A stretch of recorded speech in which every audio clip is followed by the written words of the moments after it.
ሸበለው ምኒልክ ተጉዞ የምትጠይቁኝ ሸበለው ፊትም አላለፈ ኋላም አይገኝ ሸበለው እቴጌ ጣይቱ እቴጌ ብርሃን ሸበለው ዳዊቷን ዘርግታ ሰማን የሰጠን ሸበለው ለቆሰለው። ጤና ይስጥልን። ዛሬ ግንቦት 23 2018 ዓመተ ምህረት የተከበርከው የአማራ ህዝብ የተከበርከው በዱር በገደል ለአማራ ህዝብ ህልውና እየተዋደቀ ያለው የፋኖ ሰራዊታችን እና በሀገር ውስጥም በሀገር ውጭም የምትገኙ የአማራ ህዝብ የህልውና ትግል እና የፋኖ ሰራዊት ደጋፊዎች ዛሬ ወደዚህ የመጣሁት ያገዛዙን የውሸትና የማጭበርበር ምርጫን በተመለከተ እና ሰሞኑን እያደረግን ያለውን የዘመቻ አንሻ ሰይድ እንደ አማራ ፋኖ ብሔራዊ ንቅናቄ ወሎ ቤተ አማራ ሚኒሊክ እዝ ወቅታዊ ሁኔታዎች ላይ መልእክት ለማስተላለፍ ነው የመጣሁት። አመሰግናለሁ።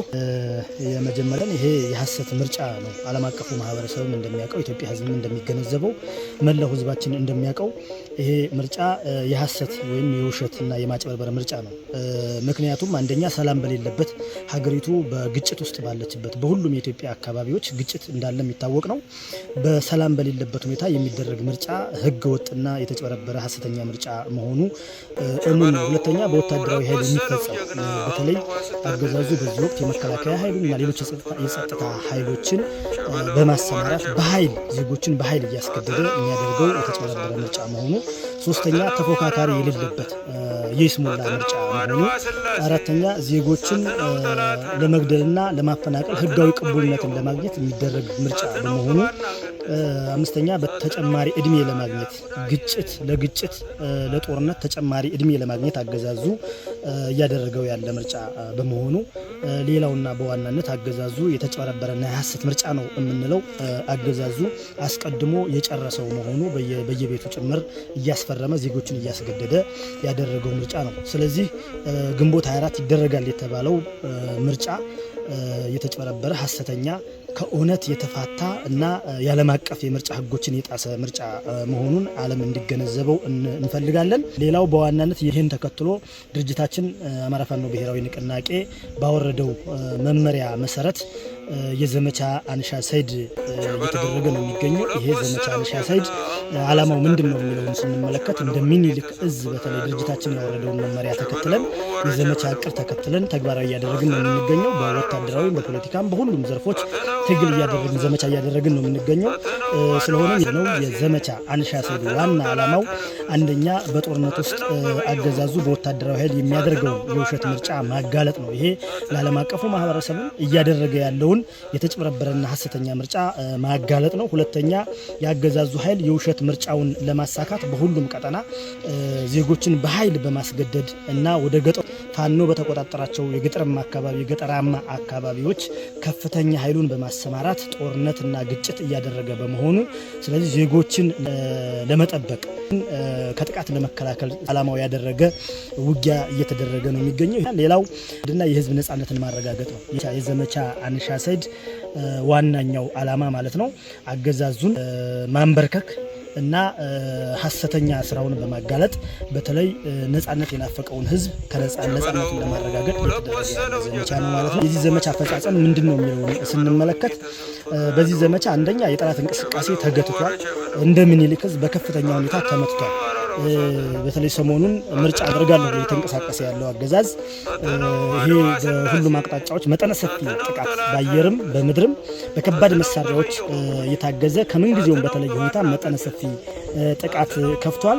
ይህን ጥቃት ለመመከት ሚኒሊክ እዝ በሁሉም አቅጣጫ ሰራዊታችን ጀግናው ሰራዊታችን እየመከተ ነው የሚገኘው። ለምሳሌ ያህል ብናነሳ አንደኛው እንጃፋት ነው። በእንጃፋት ቀጠና ወይም በሰሜን ወሎ የላስታ ላሊበላ ዙሪያ ማለት ነው በርካታ ኃይሉ ተደምስሶበታል። በርካታ እንደ ድሽቃ ያሉ እንደ ብሬን ስናይፐር እና ሌሎች ነፍስ ወከፍ መሳሪያዎች በገፍ ተማርከዋል።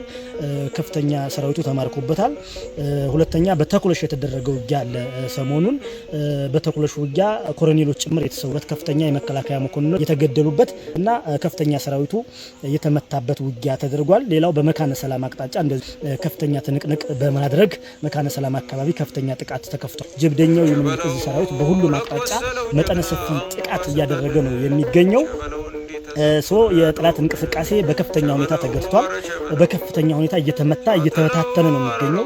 በዚሁ አጋጣሚ የድሃ ልጆች የአንድን ስልጣን ወንበር ለማስጠበቅ ሲባል በየተራራው የሚሞቱት ያሳዝናል። እኛ በዚህ በእጅጉ እናዝናለን። ለአብይ አህመድ ስልጣን በሚል የድሃ እናቶች የኢትዮጵያ እናቶች ያሳደጓቸው መከራ አይተው ያሳደጓቸው ወጣቶች እንደ ቅጠል እየረገፉ ነው የሚገኘው። በዚህ በጣም እናዝናለን። ሁለተኛ የዚህ ዘመቻ አፈጻጸም ስንመለከተው የትራንስፖርት እገዳው ሙሉ በሙሉ ተግባራዊ ሆኗል። እንደሚታወቀው አፋብን ድርጅታችን የትራንስፖርት እንቅስቃሴ ገደብ ከግንቦት 20 ጀምሮ ማውጣቱ የሚታወስ ነው። ይህን ተከትሎ አሽከርካሪዎች እና የተሽከርካሪ ባለንብረቶች እገዳውን ወይም ማዕቀቡን በመቀበል ትዕዛዝ በማክበር በሁሉም የአማራ ክልል አካባቢዎች በተለይ ደግሞ እንደ ቤተ አማራ ወሎ ሁሉም መንገዶች እንቅስቃሴያቸው ተገድቦ ተሽከርካሪ ቀባ እገዳው በአግባቡ የተፈጸመ ሆኖ አግኝተነዋል። ሶስተኛ ህዝቡ የእንቅስቃሴ አድማ እያደረገ ነው የሚገኘው። በተለይ ከዛሬ ጀምሮ ዛሬ ግንቦት 23 ነው እንግዲህ ነገ ምርጫ ለማድረግ የስሙላ ምርጫ ማለት ነው የምርጫ ቀን በሚል እየተንቀሳቀሰ ነው የሚገኘው አገዛዙ። ሆኖም ግን ህዝቡ በተለይ በከተማ ያለው ህዝብ ድርጅታችን ያወጣውን መመሪያ እና ያወጣውን መግለጫ መሰረት በማድረግ በየቤቱ ታቅቦ ነው የሚገኘው። በዚሁ አጋጣሚ ህዝባችንን ማመስገን እንፈልጋለን። መሪው ማን እንደሆነ፣ ድርጅቱ ማን እንደሆነ፣ መንግስቱ ማን እንደሆነ ያረጋገጠበት ሂደት ነው ያለው። ስለዚህ ህዝቡ በየቤቱ ዛሬ በተለይ እየታቀበ በየቤቱ የተቀመጠበት ሁኔታ አለ። ሌላው የማይንቀሳቀሱ እንዲታቀቡ የተንቀሳቀሱ ያሉትም እንዲታቀቡ ከወዲሁ መልእክት እናስተላልፋለን። ሌላው የዚህ ዘመቻ አፈጻጸም ዓለም አቀፍ ተቋማትን እና ሚዲያዎች አገዛዙን እያጋለጡት ይገኛሉ። በተለይ ይህ አገዛዝ በከፍተኛ ሁኔታ ዓለም አቀፍ ተቋማት፣ ዓለም አቀፍ ሚዲያዎች ከምን ጊዜውም በበለጠ ሁኔታ እያጋለጡት ነው የሚገኙት። ወደ 17 የሚሆኑ የዓለም አቀፍ ሚዲያዎች እንኳን ሰሞኑን ያገዛዙን የሐሰተኛ ምርጫና ኢትዮጵያ ወይ ደግሞ ሀገሪቱ በመስቀልቅል ውስጥ ያለች መሆኑን ያጋለጡበት ሁኔታ አለ። ይሄ ዓለም አቀፉ ማህበረሰብ በዚሁ አጋጣሚ አሁንም ከዚህ በላይ ይቀራል፣ በጣም ብዙ ነገር ይቀራል። የኢትዮጵያ የአብይ አህመድ አገዛዝ እያደረገ ያለውን በደልና ግፍ ሀገሪቱንም ወደ መቀመቅ እየከተታት መሆኑን ቀጠናውን የምስራቅ አፍሪካ ቀጠናን በግጭት መስቀልቅሉን እያወጣ መሆኑንና ሌሎች ጦርነቶችን ለማዋለድ እየሰራ መሆኑን ዓለም አቀፉ ማህበረሰብ እንዲገነዘብ እንፈልጋለን። ስለዚህ የዘመቻ አፈጻጸሙ የዘመቻ አንሻሰድ ማለት ነው የጠላት እንቅስቃሴ በከፍተኛ ሁኔታ የተገታበትና ጠላት በከፍተኛ ሁኔታ እየተመታ ያለበት ሁኔታ ነው ያለው። ተከትሎ ድርጅታችን ያወጣውን የተሽከርካሪዎች እንቅስቃሴ ገደብ ተከትሎ ደግሞ በከተሞች ህዝባችን እንቅስቃሴውን እየገደበ በቤቱ እየተቀመጠ ያለበት ሁኔታ ነው ያለው። ህዝባችን ከልብ እናመሰግነዋለን። ጥሪያችንን በመቀበል የድርጅታችን የፋኖን የልጆቹን ጥሪ በመቀበል እንቅስቃሴውን በመገደቡ እናመሰግነዋለን። ሌላው ዓለም አቀፉ ማህበረሰብ በተለይ በዚህ ሰሞን ሚዲያዎች እና የዓለም አቀፍ ተቋማት ያገዛዙን ሴራ ገመና ሀገርን ወደ ቁልቁለት የመውሰድ ጉዞ እና ቀጠናውን የማተራመስ እቅድ በመተንተን እየሰሩ ያሉትን ስራ አፕሪሺየት ማድረግ እንፈልጋለን፣ ምስጋናም ማቅረብ እንፈልጋለን። ነገር ግን ዓለም አቀፉ ማህበረሰብ አሁንም አብይ አህመድ ላይ ማዕቀብ በመጣልና በማጋለጥ በመረዳት ደረጃ የሚቀር ነገር እንዳለ ስለምናምን ዓለም አቀፉ ማህበረሰብ አሁንም ይህንን የአገዛዙን ሴራና ተንኮል የግጭት መንስኤነት እንዲያወግዝ ጥሪ ማስተላለፍ እንፈልጋለን። ሌላው አገዛዙ ሰሞኑን ምን እያደረገ ነው የሚለውን ስንመለከት በተለይ አንደኛ በኃይልና በማስገደድ ቤት ለቤት እየዞረ ጭምር እያስፈረመ ነው የሚገኘው። ቤት ለቤት እየዞረ እንግዲህ ምርጫውን እስከ ዛሬ 23 ማለት ነው ጨርሶታል። ኦልሬዲ ህዝቡን እናቶችን እያስገደደ ከተማ ውስጥ ያሉ ወጣቶችን አዛውንቶችን እያስገደደ ቤት ለቤት እየገባ ጭምር እያስፈረመ ብልጽግናን ምልክት እያስመረጠ ነው የሚገኘው። ይሄ በዓለም አቀፍ ደረጃ ፍጹም ነውረኝነት ከምርጫ ቀን በፊት ቤት ለቤት እየዞሩ ዜጎችን በወታደራዊ ኃይል መብታቸውን ገፎ ማስመረጥ ይሄ ምን ያህል ዓለም አቀፍ ወንጀል እንደሆነ የሚታወቅ ነገር ነው። ይሄን እያደረገ ነው የሚገኘው አገዛዙ። ሁለተኛ በጣም የሚገርመው ነገር አንድ የመከላከያ አባልና የጸጥታ አባል 10 እና 15 ሰዎችን የሚሸፍን ካርድ በመውሰድ እየፈረመ የብልጽግናን ስርዓት እየመረጠ ነው የሚገኘው። ይሄ እንግዲህ ሌላኛው በዓለማችን የምርጫ ታሪኮች እጅግ የተለየ የሚያደርገው ነው። በእውነቱ ነገር ይሄ የብልጽግና ስርዓት የማይሰራው ነገር የለም። ሌላው ከተሞች ላይ በተለይ ሽብር ጀምሯል። በተለይ ይሄ የፋኖ ትእዛዝ ተግባራዊ መደረጉን ተከትሎ ህዝባችን እንቅስቃሴ ገደብ የተሽከርካሪ ገደብ ማድረጉን ተከትሎ የብልጽግና ስርዓት በየከተሞቹ ሽብር ጀምሯል። ለምሳሌ ዛሬ ወልዲያ ከተማ ጎንደር በር የሚባል አካባቢ ላይ ባጃጆች ላይ ፍንዳታ ተግባር ፈጽመዋል። ይሄ የአሸባሪነት ተግባር ነው። ይሄን እያደረገ ያለው ፋኖ ፈጸመ በሚል ህዝቡን ለማሸበር እና የአማራ ህዝብ የአማራ ፋኖ ብሔራዊ ንቅናቄ ያወረደውን ትእዛዝ የአማራ ህዝብ ሳይሸራርፍ በማክበሩ ብልጽግና ተደናቅጦ ከፍተኛ ግፍ እየፈጸመ ነው የሚገኘው። አሁን ላይ የሽብር ተግባር መፈጸም ጀምሯል። ቦምብ ማፈንዳት ጀምሯል። ስለዚህ ይሄን ዓለም አቀፉ ማህበረሰብና የኢትዮጵያ ህዝብ መላው የኢትዮጵያ ህዝብ እንዲያውቅ እንፈልጋለን። ሌላው ምርጫ የተደረገ በማስመሰል የውሾት ፎቶ ለመስራት እያሰበ ነው። ነገ በ24 በተለይ በሁሉም አካባቢዎች 10 እና 20 30 ሰዎችን በማሰለፍ ቪዲዮና ፎቶ ታየትና ዓለም አቀፉ ማህበረሰብን ለማሳሳት ለማወዛገብ ጥረት እያደረገ ነው ያለው። ይሄን መላውና የሚመለከተው አካል ዓለም አቀፉ ማህበረሰብም የኢትዮጵያ ህዝብም እንዲገነዘብ እንፈልጋለን። ድርጅታችን የአማራ ፋኖ ብሔራዊ ንቅናቄ ያወጣቸውን መመሪያዎችና ትእዛዞች ተከትሎ ህዝቡ እያከበረ በመሆኑና እንትፍ ብሎ የጠላው አገዛዝ የተጠላ አገዛዝ ጸረ ህዝብ የሆነ ጸረ ታሪክ የሆነ አውዳሚ አገዛዝ ማዳበሪያ ያልቀረበለት አርሶ አደር ምርጫ ምኑም አይደለም። እየተፈናቀለ እየተሰቃየ ያለ ህዝብ ምርጫ ምኑም አይደለም። የወር ደሞዝ ተከፍሎት ሳምንታዊና ለሳምንት ወጪውን መሸፈን ያልቻለ መንግስት ሰራተኛ ወይም የህዝብ አገልጋይ ምርጫ ምኑም አይደለም። ከፍተኛ ግብር እየተጣለበት ከወረቱ ስንቆ የላቀበት ወረት ያጣ ነጋዴ የከሰረ ነጋዴ የምርጫ ጉዳይ ምኑም አይደለም። ሰርቶ መብላት ያልቻለ ወጣት እና ሰርቶ አደር መስራት ያልቻለባት ሀገር ላይ ምርጫ ምኑም አይደለምና እንፈልጋለን። በመጨረሻ መልእክት ማስተላለፍ የምንፈልገው እንደ ቤተ አማራ ወሎ ሚኒሊክ እዝ ጀብደኛው ሰራዊታችን ጠላትን አንገቱን እያስደፋ ነው የሚገኘው።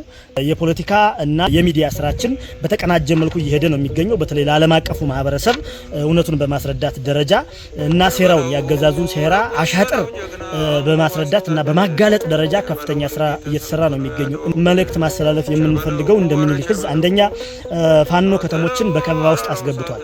ሁሉም ከተሞች አሁን በፋኖ ከበባ ውስጥ መሆናቸውን ህዝባችን ያውቃል።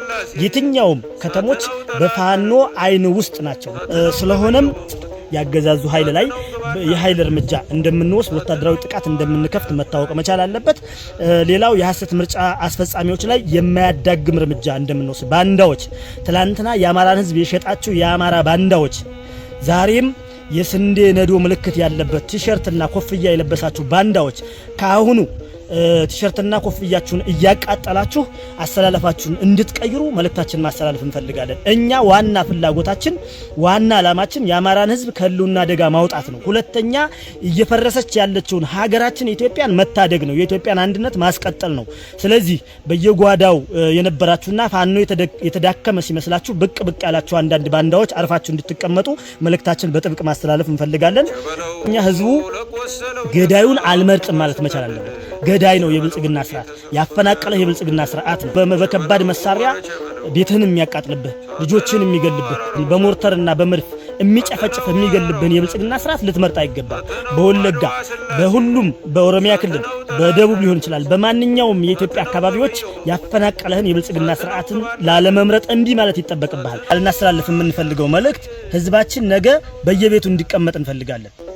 ነገ ግንቦት 24 ለአማራ ህዝብ የሞት ቀን ስለሆነ ለኢትዮጵያ ደግሞ የቁልቁለት ጊዜ ስለሆነ ሁሉም የአማራ ህዝብ ሁሉም የአማራ ማህበረሰብ እያንዳንዱ አማራ ከቤቱ እንዲቀመጥ ጥብቅ መልእክት ማስተላለፍ እንፈልጋለን።